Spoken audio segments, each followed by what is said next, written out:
Okay, this is this is the perennial part of the perennial bits. So over here I've got perennial kale Taunton Dean, and then over here we've got perennial kale Dobbin's kale.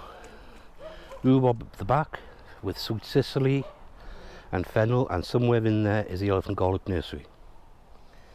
Come down a bit, we've got lovage, what was supposed to be Babington's leek, but as you can see there's actually no bulbils on it, so what it is. And then in here is my spare Upri crop, which is going away quite nicely.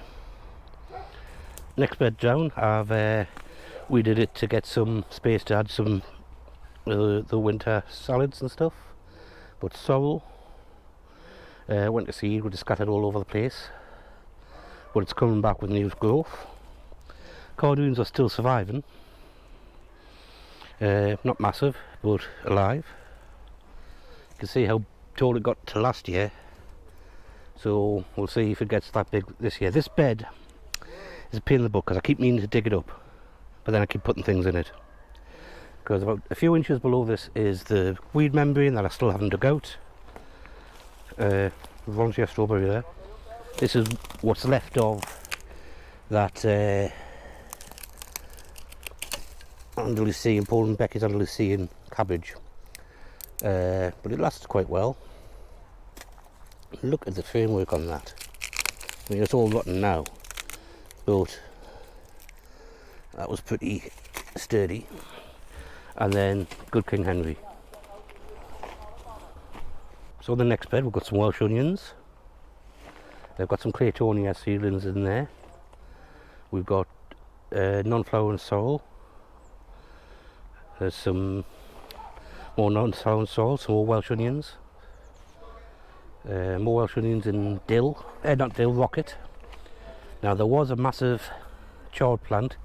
You might be able to see the roots as we get over there, but that's been cut off and all the seeds saved. Now these are the seedlings for Paul and Becky Andalusian cabbage, and then there's weeds, I think. Or is that no, that could be something. Let's just smell it. Parsley. No. Yeah. And over there, a couple of little gems. You can see the roots. Just pull them up.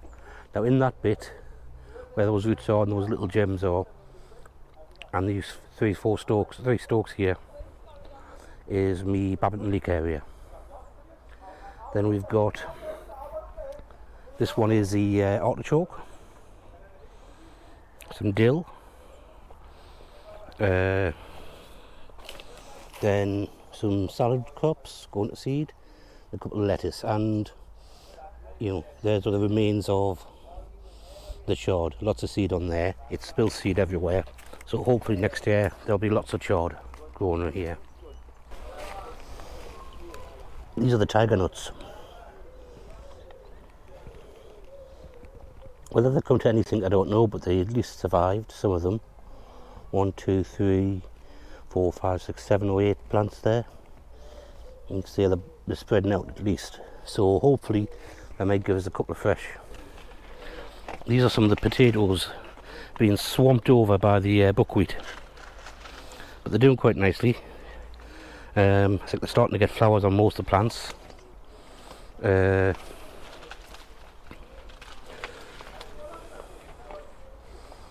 then the buckwheat, of course, is going from strength to strength. Now I was going to let it go to seed, because this is the best time to cut it down for organic matter, because it's all the nutrients in there starting to flower, as much nutrients as it can. And well, it's up to about 4 foot. Yeah, say 3 foot, 3.5, 3 foot, because of the raised bed. But I'm thinking I might need the space, because there's loads of crops I can still plant. So I've got bags of seed, so I might not bother letting it go to seed. I might just pull it all out and compost it. Just at the time when the bees are loving it. So and the hoverflies, loads of hoverflies everywhere. You know, you might not pick this on the camera, but there was just hoverflies buzzing around this, you know. So I've got a few dotted over elsewhere, so I'll just leave them to go to seed, and I'll probably take this up so I've got more space to plant in. Here's me pumpkins. They're not too bad. They're dwarf pumpkins. Most of the seed didn't come because I only planted them straight in the bed in June. They didn't come, so I ended up transplanting the ones that did around this place. So most of this is Harlequin, which is a stuffing type pumpkin squash. You know, so it's got a large cavity.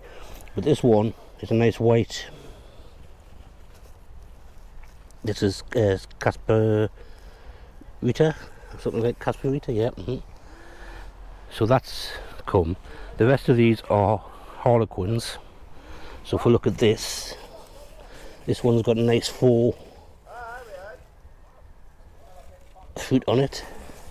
This one has, I think, two.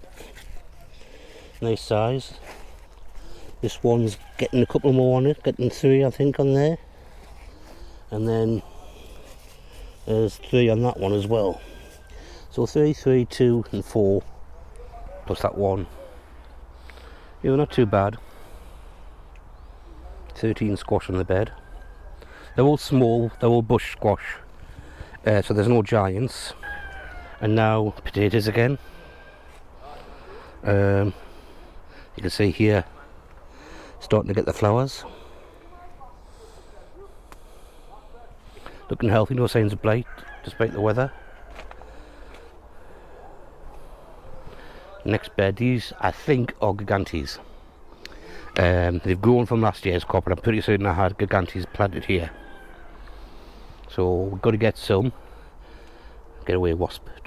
But you can see beans coming down there, and further down we've got more beans getting more mature, and beans up here, and beans along there, and more beans starting here, and beans up here.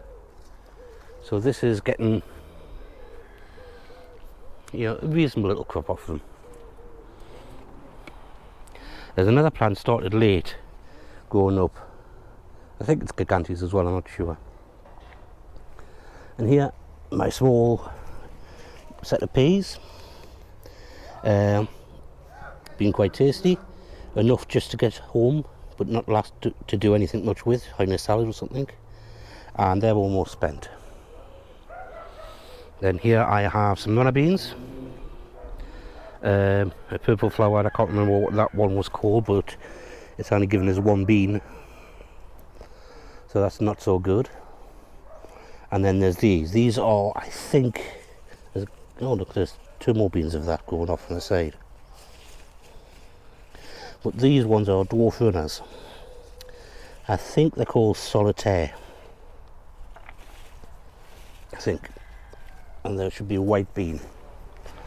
On this long bed under the shadows, this is where I planted the earth chestnuts. You can see here signs of life.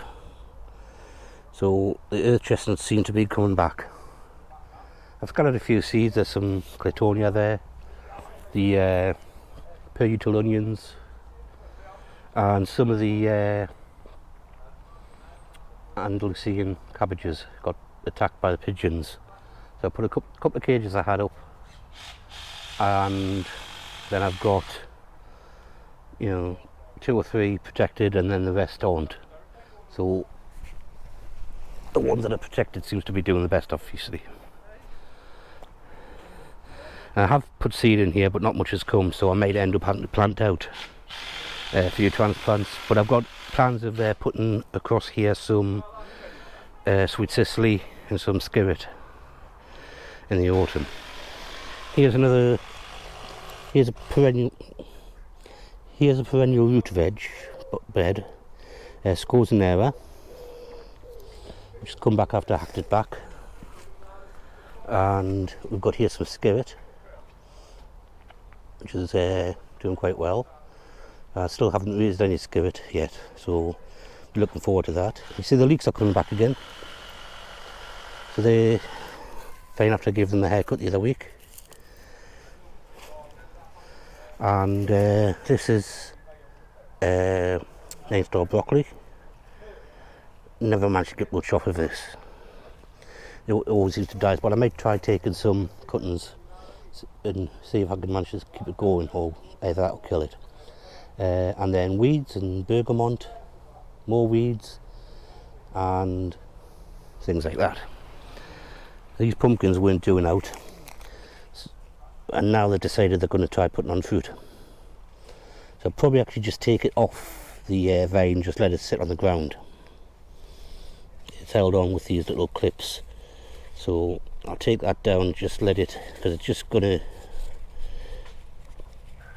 sprawl over the ground, and that'll do. This one I think is the Walton butternut, still there, but it's heading behind all the potatoes, which, if you look carefully, you should be able to see have flowers on them. And then this bed just has grass on it. This is where I'll be planting garlic and elephant garlic and that sort of stuff. My marjoram is being loved by the bees. You know, they're just buzzing all over this. And just before this, it was the cotton plant, the curry plant, that was being loved by them. And then the rosemary and the lavender, and they've just been having loads of bees. I very rarely take any herb from this, but it just gives it so much flowers. And then there's the sage as well, and that had purple flowers on earlier on, which was being visited. And over there we have the pond. I had a bit of a look in, but I can't see any froggies in there, so hopefully they're off doing froggy stuff. In the middle of this you can see the fig tree. Small figs that are going to come to nothing. I'm more about trying to get it just to grow. It's died off before. My blueberry, on the other hand, had loads of fruit, and the birds loved it. You know, there's one or two still on there, not quite ripe, and there's a few that are dried on there. This grapevine here, I think, is a Chardonnay. It has 2 3 bunches of grapes. Yeah, which is the start. It's the first grapes it's had. This grapevine, I'm not too sure of the variety. It's a red one, and it's got quite a few grapes on, but as you can see, the mixture of sizes. So I think I should go around cutting these off and letting the big ones grow. I don't have a pair of secateurs or anything small enough to do that. Maybe to get some nail scissors, I don't know. But I'll be putting the bags over here next year once it's been trained on a bit, because underneath the vines, I'll start the leeks come through. These are wild variety of leeks, and they're smaller than annual leeks, but just as tasty, and they multiply. So you just dig them up, put 1 or 2 back, and then leave them to mature, and then work your way along the row. This is Himalayan honeysuckle. Lovely flowers, and I have actually managed to get a few fruit off these. Normally the birds have got to them long before me. But let's see, oh no, there's none left. There's some I had, must have been all of them. Let's see. Not quite the right colour. There should be a purplish colour. Aha, there's a couple there. Right in there, a purplish colour. Brownish purple. They're ripe, but you only get a couple at a time, so it's not like a massive crop that you can go home and make sorbets with. It's more of an on-site treat. With the last fig, which has more figs on them, I think that's the biggest one here. So as long as I keep them watered, they might get to something by the first frosts. So walk back through, and we're now back into the orchard. Single pear and some more of the apples.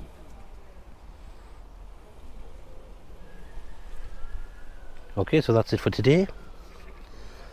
and I will see you on the next video.